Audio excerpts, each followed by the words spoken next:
Dans l'épisode d'Un si grand soleil du vendredi 31 décembre 2021, Anissa, Siam Falloun, se confie à Léo. Elle n'est pas à l'aise avec le fait de laisser sa mère toute seule et s'inquiète de ce qui pourrait lui arriver. En rentrant à l'appartement, Marilyn surprend Anissa et Léo en train de s'embrasser. L'adolescente est gênée, mais Marilyn lui assure qu'aucune règle ne l'empêchait d'inviter ses proches à la colocation.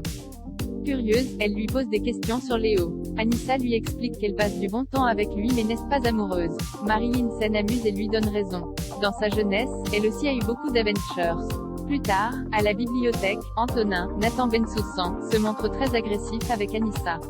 Il lui reproche d'avoir volontairement amené son nouveau petit ami à la bibliothèque pour se pavaner devant lui. Agacée, Anissa lui conseille de passer à autre chose. Au parloir, Driss, Aymen Deriachi, annonce à Yasmine, Soriamou Fakir, qu'il a demandé son transfert dans une autre prison. Ainsi, il sera débarrassé d'Erwan et Yasmine n'aura plus à se mettre en danger.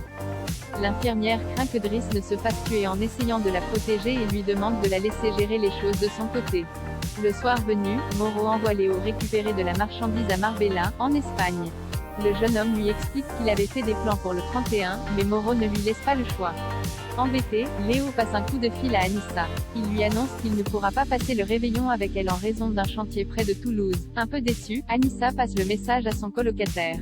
Ce dernier paraît ravi d'apprendre que les choses entre elle et Léo ne sont pas aussi sérieuses qu'elles le paraissent. Steve est interrogé par la police, Virgile a des soupçons sur Eve et Manu après sa dispute avec Camille, Léonida en la mort, Manu, Moise Santamaria, reçoit la visite d'Eve, Emma Colbert. La jeune femme se montre rassurante, Camille finira par comprendre que son père n'a rien à voir avec l'enquête sur Marvin, Michael Erfelding. Eve demande ensuite des nouvelles de Virgile, Fred Bianconi, mais Manu se montre évasif. La jeune femme comprend que son petit ami lui cache des choses. De son côté, Virgile achète une arme à feu à l'une de ses amies, Sam. Il en profite pour lui demander de retrouver la trace de Philippe Orsan et de José, qui a pris la fuite. De retour dans sa caravane, Virgile reçoit la visite de Blamont. Ce dernier veut lui parler de la soirée du réveillon, mais Virgile se montre odieux. Il lui dit de se débrouiller tout seul pour l'organisation.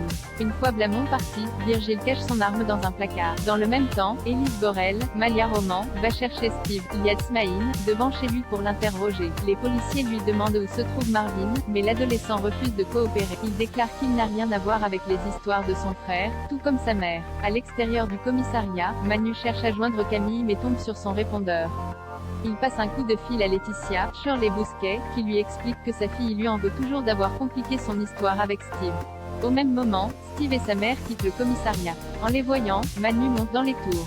Il déclare à Alex, Benjamin Bourgois, que Steve n'a rien à voir avec le trafic de Marvin et accuse Élise et Yann, Constantin Balsan, de mal faire leur travail. Alex lui demande de se calmer. Les policiers ne font que suivre la procédure en mettant la pression à Steve. Par ailleurs, Alex annonce à Manu qu'il a retrouvé la voiture de José mais que les tableaux n'étaient pas à l'intérieur. De plus, aucun des suspects n'a les yeux verrons. Dans la soirée, Virgile va prendre un verre chez Manu. Tandis que ce dernier prend un appel, Virgile reconnaît le foulard d'Eve sur le porte-manteau. Prétextant se sentir mal, il s'empare du foulard et quitte l'appartement de Manu sans se retourner. Loading widget.